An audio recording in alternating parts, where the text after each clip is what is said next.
There's something magical about being able to step off my starship into the twilight evening of Microtech to go grab a ground vehicle. It's a simple action, but the way you go about doing it in Star Citizen is important for myself, as somebody who loves an immersive science fiction experience in my game. And it's a feeling I can't get anywhere else. So then you may understand why it has always bothered me just a little bit that pretty much all the starter vehicles we have can't load any vehicles safely right now to allow new players to experience ground exploration, like players who own larger ships, who've been playing for a while or have made a larger contribution on the website. Which is why I was pleasantly surprised to learn that the new Consolidated Outlands Hoverbike is actually made to fit very comfortably inside a Titan Avenger, which is my #1 recommended starter ship and a ship that many of you may already have. So in this video, I'm going to introduce you guys to this new little hoverbike, which may soon occupy your cargo bay of your Titan. That way you can decide whether or not it's for you. But I also wanted to show the use of it in a little bit more of a complete way to kind of show you more of the subtleties of Star Citizen and the experience that you can have with a ground vehicle like this. But before you rush to the website and pledge for real money for one of these things, keep in mind that this will probably be available in-game in about 1 or 2 patches for around a mission or two's worth of effort, so you may want to hold off for just a bit. And as always, if you think I did a good job by the end and you think I deserve it, don't forget to hit that like and subscribe button to show your support.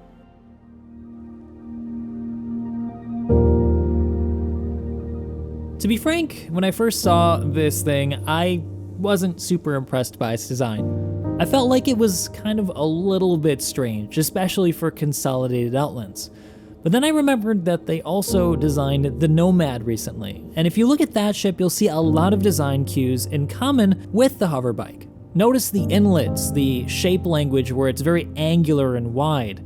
Even the landing gear is actually the same sort of language as the hover landing gear, which made its first appearance on the Nomad. And at the time I thought it was a bit of a strange choice, but now that there's a second ship utilizing this feature, it seems to make a little bit more sense. And it certainly seems to me that CIG is establishing a whole new design language for Consolidated Outlands, which will likely apply to bigger ships going into the future, like the Pioneer, which is a base builder that we have yet to see in game. One of the great things about this thing, though, is that those little pods that contain the hover gear actually retract when in a parked position, allowing you to get even more space when you land in something like an Avenger Titan. This makes it fit pretty comfortably, allowing you to go around it. One of the other really cool things about this newer hoverbike is that it's actually using a lot of the new stuff that they've been adding on to the newest ships, like accessible power plants and coolers that can later be maintained or replaced by hand. But even better and more useful is that it has an accessible storage container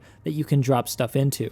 That means that this is actually useful for collecting items in places like bunkers, where you'll probably have a lot of loot. I should note though here, for those of you who are unfamiliar, that eventually every ship in Star Citizen, including the existing hoverbikes, will have these features. It's just that newer ships tend to get them earlier as they proceed through Star Citizen's development. One thing I particularly like about this design though is how big and easy to read the MFDs are, especially that radar. If eventually radar is able to help you discover unseen objects, this may be an excellent little exploration hovercraft. One thing I was disappointed to learn though is that there are no gun racks on this thing anywhere. Doesn't mean that you can't store weapons inside the storage, you certainly can. It's just, it would have been cool to actually have a gun rack mounted on the exterior so you can actually see it and grab it. It's just a lot more interactive and immersive in my opinion.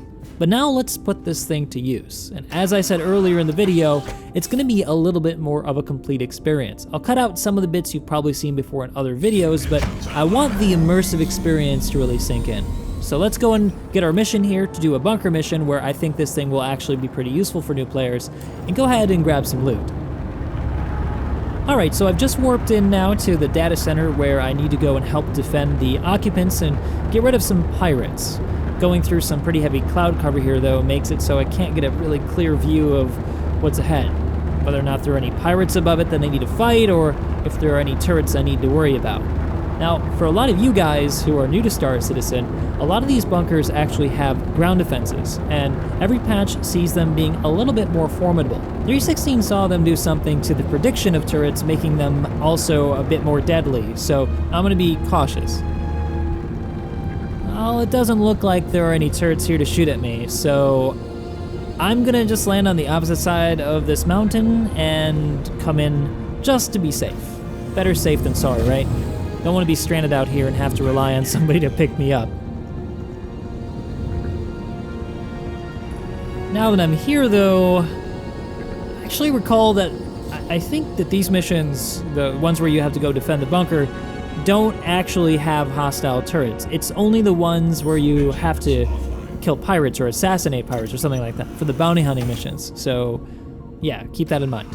However, I think if you are a pirate, this will probably be way more useful for you because pretty much every bunker is going to be hostile to you, especially the ones where you can go clear your crime stat. So this may be a really good crime stat clearing vehicle. For new players, that is. Systems enabled. Oof. Yeah, you gotta be real cautious coming out. You still hit your head a bit. I hope they adjust the hover height just a little bit more so that we can get closer to the ground, but you can clear it if you're careful.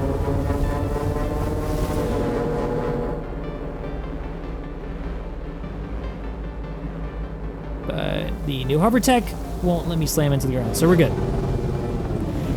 Let's find a good place to park.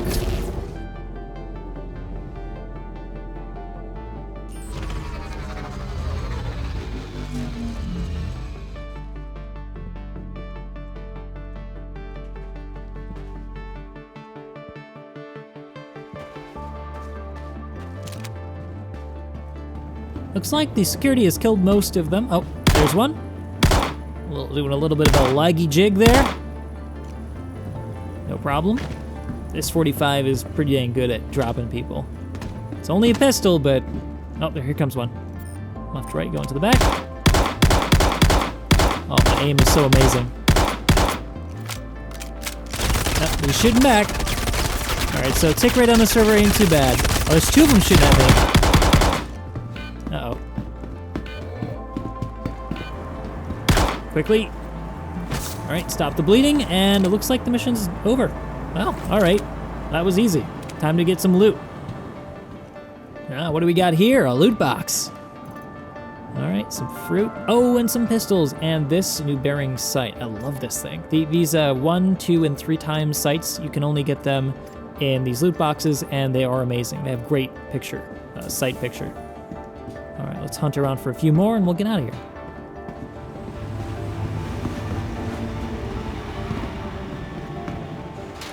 Let's test out this new storage container, shall we? Pop it open and drag and drop. Just that easy.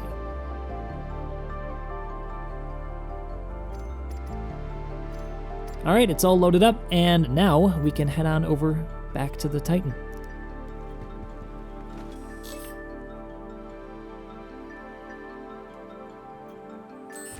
Systems enabled.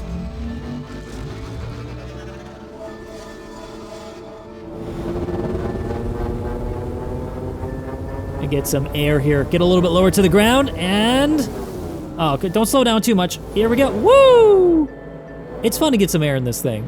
It's also pretty controllable, so you can make sure you don't hit a tree or something when you come down, because you can still die from hitting trees and rocks. Gotta be careful with that. One other tip I'll give you here about loading this thing up into a Titan is that you want to be on as flat terrain as possible and get the ship as low as possible before you drive up onto the ramp, or you will hit your head. Even on the lowest setting right now, you still seem to hit your head just a little bit. I tried going into a Titan earlier on uneven terrain, and well, I kind of exploded. I also tried backing up, so maybe don't do that either.